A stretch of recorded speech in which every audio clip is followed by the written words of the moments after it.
오늘 욥기 30장 말씀 함께 보며 주시는 은혜 나누기를 원합니다. 욥의 세 친구와 벌어졌던 그 논쟁, 그 이후에 욥이 홀로 독백하는 그런 장면을 우리가 보고 있습니다. 지난 시간 보았던 29장에서 욥은 고난 이전에 그가 누렸던 축복과 영광이 어떠한 것들이었는가 하는 것을 회고했습니다. 단지 그냥 잘 살고 잘 먹고 잘 누렸던 그런 편안한 삶의 회복을 기대하고 그때를 추억하는 것이 아니라 하나님이 자신을 보호하시던 날들, 하나님의 임재 가운데 그로 인해 가등했던 공동체 안에서의 존귀함, 더 나아가 그가 약자들을 돌보며 살았던 그의 사명들, 그리고 그 열매를 누렸던 그러한 그러한 삶의 회복들을 갈망하는 모습을 보았습니다. 그런데 오늘 욥기 30장에 들어오면 그 회고는 즉시 현실의 바닥과 충돌하는 것을 우리는 볼 수 있습니다. 29장에서 그때는 그랬다라고 그렇게 말했다면 욥기 30장은 이제는 이렇게 되었다라고 말하고 있습니다. 30장은 크게 두 단락의 흐름으로 이어지는데 1절부터 15절까지 비천한 자들에게 조롱당하는 그 비참한 현실을 한탄하는 내용들입니다. 그리고 두 번째 단락 16절로 마지막 31절까지 침묵하시는 그 하나님을 향하여 욥이 절규와 또 고통하는 그러한 탄식들의 내용들로 담겨 있습니다. 오늘 1절에 보시면 욥의 첫 마디는 이렇게 시작합니다. 그러나 이제는 나보다 젊은 자들이 나를 비웃는구나. 그들의 아비들은 내가 보기에 내 양떼를 지키는 개 중에도 둘만하지 못한 자들이니라. 29장에서는 사람들이 욥의 말을 들으려고 기다렸고 또 그의 모든 것들을 존중했다면 30장에서 사람들은 정반대의 모습을 보이고 있다라는 겁니다. 이제는 이라는 이 말은 시간적 의미가 아니라 완전히 삶의 질서가 뒤집혔다라는 표현에 적합한 의미로 사용되었습니다. 이처럼 욥이 말하는 그 고난의 비참함은 단순히 그가 가지고 있던 재산을 다 잃어버렸다, 소유를 상실하게 되었다라는 정도가 아니라 인격과 그의 모든 존엄성에 관한 모든 것들이 무너지게 되는 그런 경험을 하고 있는 겁니다. 고난은 종종 이처럼 상황의 문제를 넘어서 모든 관계가 붕괴되고 무너지는 것으로 이어질 때가 많습니다. 우리가 무너질 때 더 아픈 것은 가진 것을 잃어버리는 일 정도가 아니라 사람들에게 사람 취급 제대로 받지 못하는 상황에 처하게 될 때, 욥이 바로 그 자리에 서 있는 것 아닐까요? 욥은 2절 이하에서 자신을 비웃는 자들이 어떤 사람들인지에 대해서 묘사하는데 그 말들을 보면 매우 거칠고 날 것 그대로의 표현을 사용하는 것을 볼 수 있습니다. 당시 사회적으로 최하층, 어쩌면 공동체 밖으로 밀려나 살아갈 수밖에 없는 그러한 비참한 실상에 처한 이들의 모습을 말해주고 있습니다. 2절을 보시면 그들의 기력이 쇠잔하였고, 3절 궁핍과 기근으로 메마른 땅에서 마른 흙을 씹으며 산다. 또 4절에 풀을 뜯어 연명하고 떨기나무 뿌리로 음식을 삼는 이들, 5절에 무리에게 쫓겨난 자들, 6절 골짜기나 구더기 바위 틈에 거하는 자들, 7절 떨기나무에서 부르짖고, 8절 미련한 자식 이름 없는 자로 여겨져서 땅에서 완전히 쫓겨난 자들이라고 그들을 묘사하고 있습니다. 여기서 지금 말하는 이 묘사된 표현들의 중요한 포인트는 지금 이처럼 가난한 자들, 소외된 자들이 악한 자들이다라는 것을 이야기하는 게 아니라 이 정도로 바닥인 삶을 살아가는 사람들, 그러한 사람들이 지금 자기 자신을, 이 욥 자신을 비웃고 있다라는 말을 하고 있는 겁니다. 그러니까 욥이 지금 처한 그 상황이 얼마나 바닥까지 추락해 있는가 하는 것을 묘사해주고 그 심각성을 말해주고 있는 겁니다. 고난이 깊어지면 나보다 한참 아래라고 여겨졌던 사람들조차도 나를 조롱하는 일들이 생겨나곤 합니다. 그런데 그 조롱은 단순히 말로 들리는 것이 아니라 내 영혼을 후벼 파고 내 영혼을 찢는 칼과 같이 내게 그렇게 들리고 다가올 때가 있는 겁니다. 내가 왜 이런 취급을 받아야 하나 하는 그런 마음이 올라오는 때를 경험합니다. 그런 면에서 욥의 탄식은 그저 신앙 없고 믿음 없어서 이야기하는 말들 그런 소리가 아니라 너무나 그 상처가 깊고 그 아픔이 심해서 그 고통과 그 괴로움 속에서 나오는 그러한 소리라고 우리는 이해할 수 있습니다. 그러면서 이어지는 구절로 11절에 보시면 욥을 향한 조롱이 현상이 아니라 완전한 관계의 붕괴로 번져가는 것을 말해주는데요. 9절을 보시면 이제는 그들이 나를 노래로 조롱하며 내가 그들의 놀림거리가 되었으며, 노래가 되었다라는 말은 조롱거리의 어떤 조롱의 소재가 되었다라는 말을 하고 있는 겁니다. 10절도 보십시오. 그들이 나를 미워하여 멀리하고 서슴지 않고 내 얼굴에 침을 뱉는도다. 단순히 사람들이 내 앞에 무례한 행동을 하는 것이 아니라 정말 모욕적인 최고의 수준의 그 모습을 행하고 있다라고 표현하고 있습니다. 그리고 욥은 그 원인을 이렇게 말합니다. 11절. 이는 하나님이 내 활 시위를 늘어지게 하시고 나를 곤고하게 하심으로 무리가 내 앞에서 굴레를 벗었음이니라. 사람들의 악함만을 탓하고 있는 것이 아닙니다. 욥은 자신의 무너짐 뒤에는 누구의 허락하심이 있다? 하나님의 허락하심이 있다라는 것을 그는 알고 있습니다. 하나님이 활 시위를 늘어지게 하셨다라는 표현은 욥의 힘과 또 그의 방어의 어떤 능력들이 다 풀려져 버린 그런 상태를 뜻합니다. 그래서 오늘 말씀은 고난을 단순히 사람이 나빠서, 사람이 못돼서 이런 일들이 벌어졌다라고만 정리할 수 없다라는 겁니다. 우리는 어떤 문제가 생기면 환경 탓하고 싶어지고 사람 탓하고 싶어지지만 욥은 이런 환경 때문이 아니라, 사람들 때문만이 아니라 이 모든 것들을 허락하신 하나님 때문이다라고 하나님의 허락하심에 대해서 말하고 있습니다. 그래서 이 문제를 여전히 그가 지금 하나님 앞에서 이 고난의 문제를 다루어 가고 있는 겁니다. 그러면서 12절에 보시면 욥을 향한 조롱이 이제는 폭력으로 번져가고 있음을 말합니다. 12절.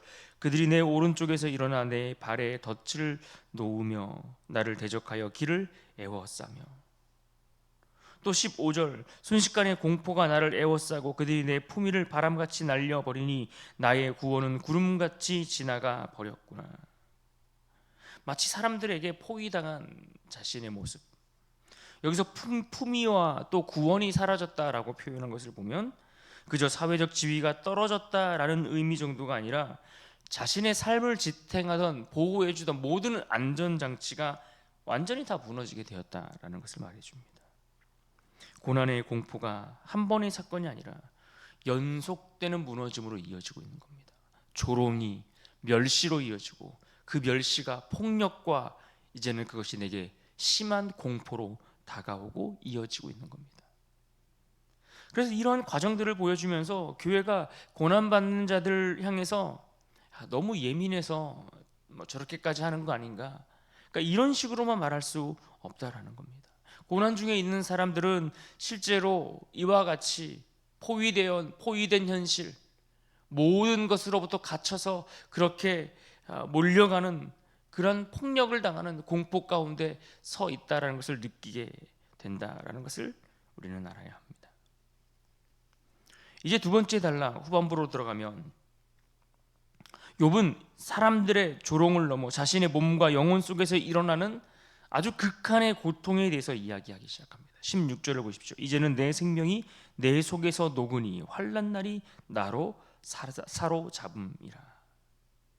내 생명이 내 속에서 녹아가고 있다. 17절 밤마다 뼈가 쑤시고, 18절 옷을 떨쳐버리며 마치 옷이 자신을 목졸라 오듯이. 그리고 마침내 19절에 이렇게 말합니다. 하나님이 나를 진흙 가운데 던지셨고 나를 티끌과 재 같게 하셨구나. 그러니까 이런 표현들을 보면 욥은 자신이 당하는 이 고난에 대해서 우연히 이러한 일들이 일어났다라고 설명하지 않습니다. 그는 하나님께서 자신을 이와 같이 낮추셨다라고 그는 말하고 있습니다. 1장과 2장에서 하나님이 이와 같은 고난의 이야기들이 허락하셔서 시작되고 있다라는 것을 언급해 준 것과 같이 욥도 이 고난이 하나님이 허락하셔서 되었다라고 그렇게 말하고 있는 겁니다. 고난 속에서 몸이 무너지면 당연히 영혼도 함께 흔들릴 수밖에 없습니다. 이것은 믿음 좋은 사람에게도 예외가 아닙니다. 오늘 30장의 말씀은 신앙은 고통이 사라지는 것이 아니라 이 고통 중에도 어떻게 하나님 앞에서 이 문제를 풀어가야 할 것인가에 대한 그런 이야기를 우리에게 들려주고 있는 겁니다. 특별히 20절은 이 30장의 핵심 장면이라고 할 수 있는 내용이 담겨 있는데요. 20절 보시면 내가 주께 부르짖으나 주께서 대답하지 아니하시오며 내가 섰사오나 주께서 나를 돌아보지 아니하시나이다. 이 구절은 욥의 신앙이 무너졌다라는 증거가 아니라 오히려 반대의 의미를 담고 있다고 볼 수 있습니다. 여전히 욥은 하나님께 부르짖고 있습니다. 문제는 그가 하나님을 떠나는 것이 아니라 하나님이 침묵하시는 것처럼 느껴진다라는 데 있습니다. 그와 같은 극심한 고통과 영혼이 완전히 소멸되는 것 같은 그런 괴로움 속에 있음에도 하나님이 여전히 침묵하시는 것처럼 느끼고 있다라는 겁니다. 그러면서 욥은 21절에서 하나님께서 자신을 대적하신다라고 했고 22절에 보면 바람에 불려가게 하시고 힘으로 던져버리신다 했습니다. 또 23절 자신을 죽음의 문턱으로 보내신다라고 그는 인식하고 있는 겁니다. 또 24절도 보십시오. 그러나 사람이 넘어질 때에 어찌 손을 펴지 아니하며 재앙을 당할 때에 어찌 도움을 부르짖지 아니하리까. 욥은 이처럼 완전한 절망의 그 심연에 빠져 있으면서 동시에 인간의 본성과 그가 처한 현실에 대해서 함께 이야기하고 있습니다. 고통 중에 있는 사람이 손을 내밀 수밖에 없는 것 당연한 것 아닌가라고 말합니다. 그러니까 우리는 신앙생활하면서 언제나 기도하면 바로 응답되는 것처럼 기도가 곧 응답이다 라는 공식을 붙이듯이 이야기하는 것은 조금 조심스러운 문제인 것을 우리가 생각해 봐야 합니다. 성경은 하나님의 침묵 가운데 그 시간이 지나는 것을 믿는 자들이 경험할 때가 있다라는 것을 이와 같이 말해주고 있습니다. 그럼에도 불구하고 그렇게 하나님이 침묵하시는 것처럼 느껴질 때에도 하나님께 부르짖는 것, 하나님의 침묵이 이어지는 그 한밤에 그를 향해 부르짖는 존재로 살아갈 수 있는가? 이와 같은 질문을 오늘 우리에게 던지고 있는 것 아닐까요? 계속되는 말씀 속에서 욥은 자신의 결백함에도 재난을 당하는 그의 내면의 모습이 그대로 묘사되고 있습니다. 25절 고생의 날을 보내는 자를 위하여 내가 울지 아니하였는가? 빈궁한 자를 위하여 내 마음에 근심하지 아니하였는가? 욥이 자신의 공로를 주장하는 것이 아니라 혼란스러운 욥의 내면을 묘사하고 있는 겁니다. 내가 그와 같이 살았는데, 내가 그와 같이 연약한 자들을 돌보며 살았는데 어찌 나는 이렇게 고통 가운데 이 괴로움을 겪어야만 하는가? 그 혼란스러운 마음들이 담겨 있는 겁니다. 내가 악을 행해서 이런 것을 당한 것이라면 억울하지도 않을 텐데 뭐 이런 것 아니겠습니까? 왜 선을 행했는데 내가 주의 말씀 따라 살아가려고 애를 썼는데 어떻게 이런 재난을 겪게 되었습니까? 라고 그는 묻고 있는 겁니다. 그리고 그는 더 절절하게 26절에서 이렇게 말합니다. 내가 복을 바랐더니 화가 왔고 광명을 기다렸더니 흑암이 왔구나.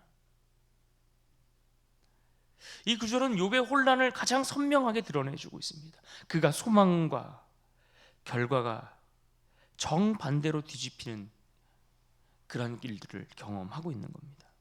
그러면서 마지막 31절도 보십시오. 내 수금은 통곡이 되었고 내 피리는 애곡이 되었구나. 자기 인생의 아름다운 음악이 되어야 할 그 선율이 완전히 바뀌어 슬픔을 뜻하는 울음, 고통의 탄식으로 바뀌었다라고 그는 이야기하고 있습니다. 결국 30장은 우리가 선하게 살면 잘 된다, 착하게 살면, 말씀대로 살려고 애를 쓰면 늘 평안만 있고 좋은 일만 있을 것이다 라고 이야기하는 그런 도식들을 완전히 무너뜨리고 있는 것을 우리는 확인할 수 있습니다. 물론 성경에서 이것이 틀렸다, 그와 같이 착하게 선하게 살면 하나님이 복 주신다라는 그 말이 틀렸다라고 이야기하는 것이 아닙니다. 그러나 오늘 말씀은 적어도 그 일반적인 원리가 고난당하는 사람들을 향해 그들의 문제를 재단하듯 정의하듯 그렇게 적용되면 안 된다라는 이야기입니다. 어떤 성도는 결백함에도, 성실함에도, 경외함에도 불구하고 설명되지 않는 재난 앞에, 고난 앞에 서 있을 수 있습니다. 그래서 그때 교회가, 또 함께하는 성도들이 그들을 향해서 결론을 대신 내려주는 것이 아니라 어떻게 그 탄식을 하나님 앞으로 가지고 갈 수 있도록 도와주고 함께 울어주고 기도해 줄 것인가 하는 것을 우리에게 말해주고 있는 겁니다. 사랑하는 여러분, 욥이 당하는 고난의 바닥을 우리는 보고 있습니다. 사람들에게 조롱당하고 폭력의 공포를 겪고 몸과 영혼이 무너지며 무엇보다 하나님이 아무런 대답하지 아니하시는 침묵 가운데 계시는 것처럼 느껴지는 아주 짙은 어둠의 밤을 그는 지내고 있습니다. 그러나 그럼에도 불구하고 욥에게 있어서의 그의 신앙은 여기서 끝났다라고 말하지 않습니다. 오히려 신앙이 가장 순수한 형태로 남아서 설명이 아니라 하나님 앞에 부르짖는 형태로 유지되고 있는 것을 우리는 확인하고 있습니다. 그런 의미에서 오늘 우리가 붙들어야 할 말씀이 있다면 20절의 말씀을 붙들고 싶습니다. 본문 20절의 말씀 같이 한번 읽어볼까요? 시작. 내가 주께 부르짖으나 주께서 대답하지 아니하시오며 내가 섰사오나 주께서 나를 돌아보지 아니하시나이다. 여러분, 이 말씀은 절망에 대한 선언이 아니라 대답이 없어도 주께 부르짖는 모습을 우리에게 그대로 말해주고 있습니다. 돌아보심이 느껴지지 않아도 그는 하나님 앞에 서 있는 겁니다. 하나님이 침묵하시는 그 밤에도 신앙이라는 것은 하나님을 거절하고 떠나는 것이 아니라 그 앞에 머물러서 하나님께 말하고 있는 겁니다. 그러므로 여러분, 우리도 고난의 자리에서 고난의 시간을 대하게 되는 순간이 온다 할지라도, 아무런 대답이 없고 아무런 설명이 없는 시간들을 보내게 된다 할지라도 하나님 앞에 머물러 있는 것 그 자체가 믿음인 것을 우리가 기억할 수 있기를 바랍니다. 그 믿음의 부르짖음, 하나님 앞에 부르짖는 그것이 결코 헛되지 않다라는 것을 기억해야 합니다. 그때까지 우리는 침묵의 밤을 혼자가 아니라 주께 부르짖으며 나아갈 수 있는 그러한 시간들, 그러한 건강한 신앙인들로 우리의 삶을 살아갈 수 있기를 주님의 이름으로 축복합니다.